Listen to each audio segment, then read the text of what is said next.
Shit, did they even, like, does the Wrestling Federation give him anything? They, well, I mean, we're going to get into wrestling right now. First topic of the day, I guess because my friend's not caught up on Mr. Brodie Lee. Brodie Lee was a wrestler who wrestled, I think, about 10 years, or maybe a little under 10 years in the WWE as the wrestler Luke Harper. And when the coronavirus hit, they made massive layaways and just firings because they didn't have enough money. Yet somehow 2020 was their most profitable year. You know what I mean? Ever. And yet they didn't have enough money to keep all these people employed, so they fired. They let go of all these. They just let go of all these wrestlers, and he was one of them that got let go. And he went and he actually, thankfully, found a job in the next rival company. That's AEW Wrestling, Wednesday nights on TNT. Watch it. He finally got his due, I think. He got definitely more TV time on that show than he ever did in WWE. Or at least that he had been getting. I'll take it back because he was pretty good in the Wyatt family. But he was getting more TV time than he was at that time in WWE. They were using him, and they were giving him freedom, creative freedom, and he looked like he was having fun. He was happy. Unfortunately, in late December, or actually it was around August or October, somewhere around there, where he was admitted to the hospital with a lung issue, and it wasn't COVID related. I don't know what state his lungs were. I don't know what they found, but he was having issues breathing. They even had him on intubated, to help him breathe and shit. He died recently, December. He died in December, a few days after his birthday. He had been in the hospital the whole time, and he passed away. He left a wife and 2 kids behind, and ever since then, the wrestling community has been outpouring messages. Just like, this guy might have not been Stone Cold Steve Austin, he might have not been The Rock, but this guy was like a friend to so many people backstage. He was a father. Everybody loved him. They had so many stories. Everybody was posting pictures about, we went skydiving, we went and did this, and we went on a helicopter ride, and and our kids played together, and everybody, I had never seen so many people on Twitter posting so much shit about a wrestler who frankly didn't reach the level of Stone Cold or The Rock or anything, but man, everybody was talking about him. AEW, the company he was working for when he died, they dedicated an entire show to him, and they let his son, I think he's like 8 or 9, he's a little boy, and they let his son book all the matches that night. Basically, the son made the show. These wrestlers versus these wrestlers. Wow. And he was there, and he wears a mask, and they call him -1, because he's in the Dark Order. And, they did a lot of good things for this little boy, Like, this company went out of their way to just say, whatever we were going to do tonight, we're not going to do it. We're going to let his son just pick whatever he wants us to do. And they basically let him book the matches for that night. And then this past Wednesday, they celebrated his birthday. They celebrated the little boy's birthday. They brought out a cake for him. They brought him out. He was on the show. I mean, that's an amazing company to work for. He wasn't even there for that long. And they've done a lot for him. Now, WWE, mind you, he was not working there anymore. All they did was a small little tribute, like a 5-minute tribute that they posted online. They didn't even, they put an image that week. They put an image on, for a couple seconds, saying, R.I.P. to Brodie or Luke Harper. But they didn't do much. And in a way, I understand. He didn't work for the company anymore. Yeah. But still, he was there. Yeah, but still, you're right. He still gave years of his body to that business, and it would have been nice to have at least a 10 bells, salute or ring that they do for other people. But It's Vince McMahon, okay? We're talking about a billionaire who is a psychopath, and you know, money is always on his mind. So we're lucky we at least got some kind of a tribute online, and we should be grateful, you know. And this doesn't matter, you know, because this is all about remembering this man right here, and buying a T-shirt, because all the money for the T-shirts goes to his wife and his kids, you know, who no longer. We'll leave a link on the description. Yeah. So you can follow the link and buy a shirt. You know, it's $20-$30. It's a T-shirt. It's a good T-shirt. You know, and he lives on. For a good cause. We know that we're not gonna forget him. You know, at least I won't. Every time I look at this shirt, I'm gonna remember every time he wrestled and all that shit. I am. You know, and I have the shirt. So, and since we're talking about wrestling, The Undertaker, one of the most recognizable faces in wrestling history, was and he's retired. He retired earlier this year. He was on the Joe Rogan podcast, you know, our rival podcast. Those sons of bitches. We're so close to beating them in the ratings. Oh man, you know, they got like 1.3 million fucking views last week, and what did we get? 22. We're on your ass, Rogan. Yeah. We are on your ass, Rogan. You better watch yourself. Anyways, The Undertaker was on the podcast, you know. But what is getting the headlines is he said a couple of controversial things, and it's ruffled a couple of feathers backstage, mostly by the current generation of wrestlers. So The Undertaker was asked about steroid use. And since he's already retired, he's a millionaire. He doesn't give a fuck, you know. He said, yeah, back in the day, when I was in WWE and wrestling, I took steroids and I got pretty fucking big. And he goes, but some of these guys nowadays, those guys are huge. He goes, I don't know what the fuck they're taking, because I certainly never got as big as they did, and I was taking steroids. Yeah, he was a big guy too. I mean, he is still.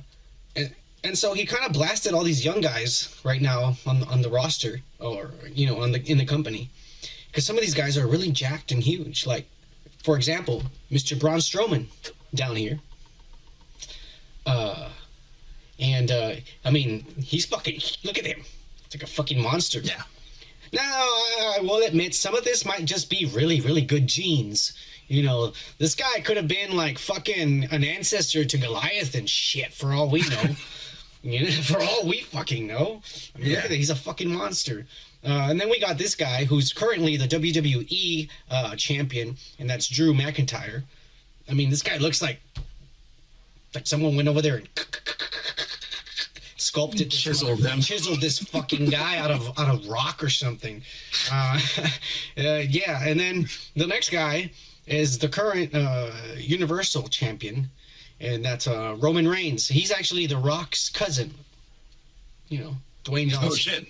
It's pretty obvious. Dwayne Johnson took steroids after leaving the WWE, because if you see pictures from him when he was in WWE and you see pictures from him now, it looks like it looks like two different people. It looks like this guy could eat this other guy. You know what I mean? He's like twice the size that he used to be. You know, so steroid use. What? I think, honestly, most of these people, if they stop working out within 2 weeks or so, they're going to get pretty fucking fat and stop taking steroids, you know? But, you know, they keep on working out. There's motherfuckers not to take anything I'm sure they work out before. I don't work out for shit. I know there's probably some of them that are working out right before, like even until the last minute before they tell you it's your turn to go out. He's back there doing push-ups or something. You know, they're just trying to look big or whatever. Show off the veins and shit. Yeah.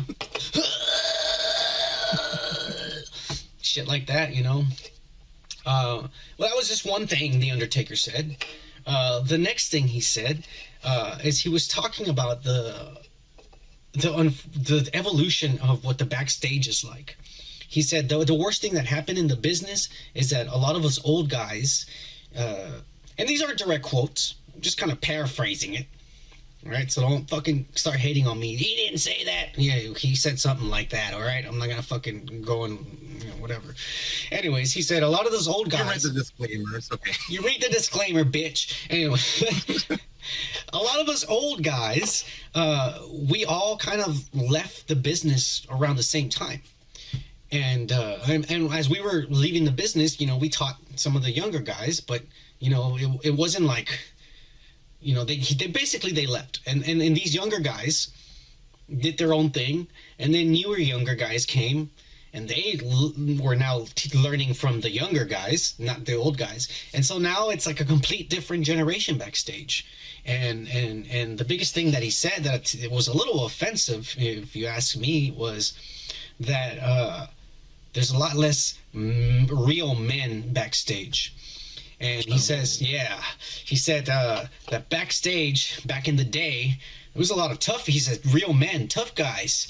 Like half of the locker room was either packing a gun in their gym bag or a knife.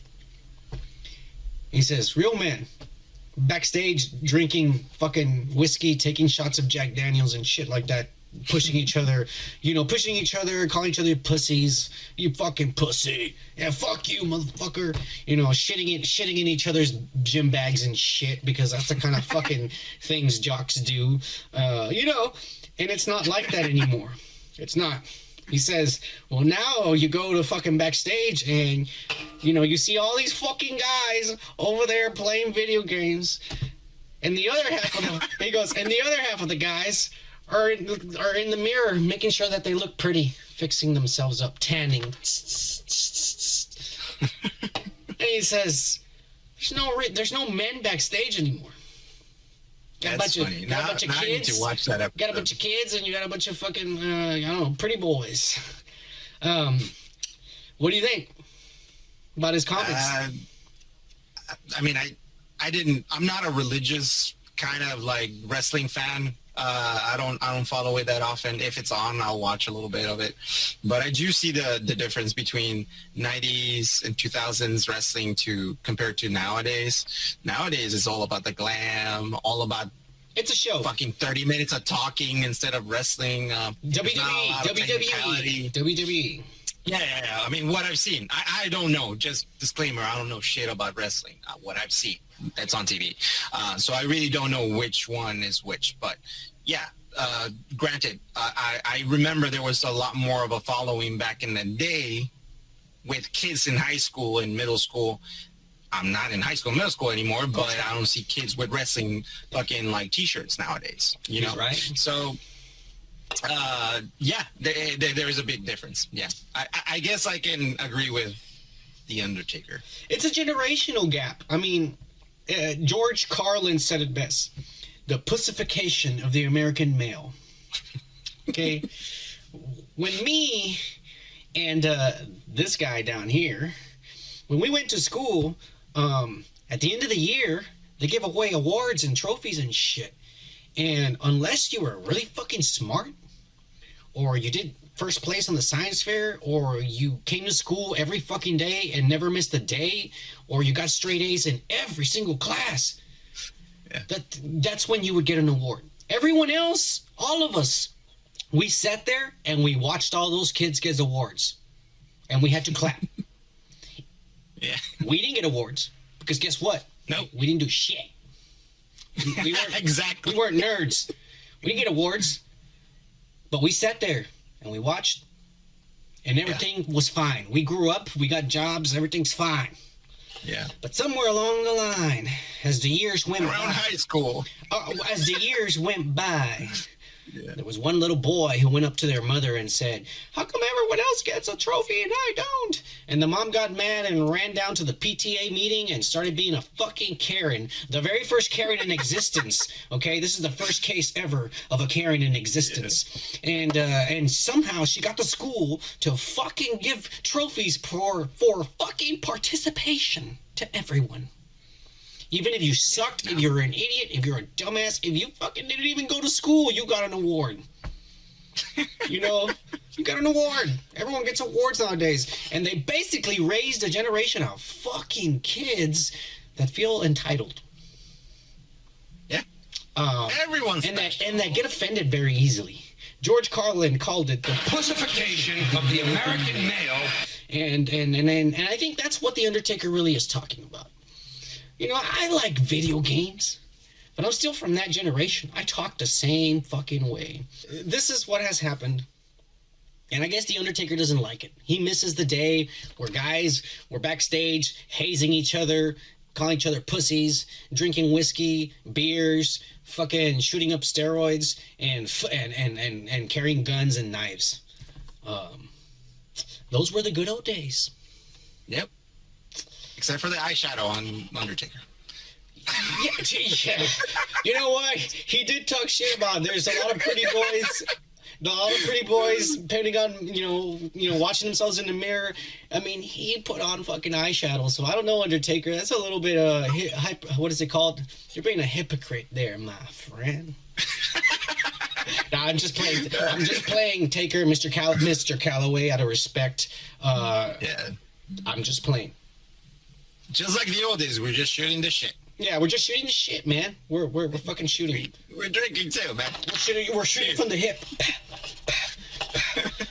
just like you did at the Joe Rogan's podcast. You shot from the hip. You said, "Fuck it, I'm just gonna say it." Pussies, Yeah. pussies. Hey, if you like shit like this, check out the full podcast on the link to the right. And make sure you hit that like and subscribe button to stay tuned for our weekly podcast. Peace.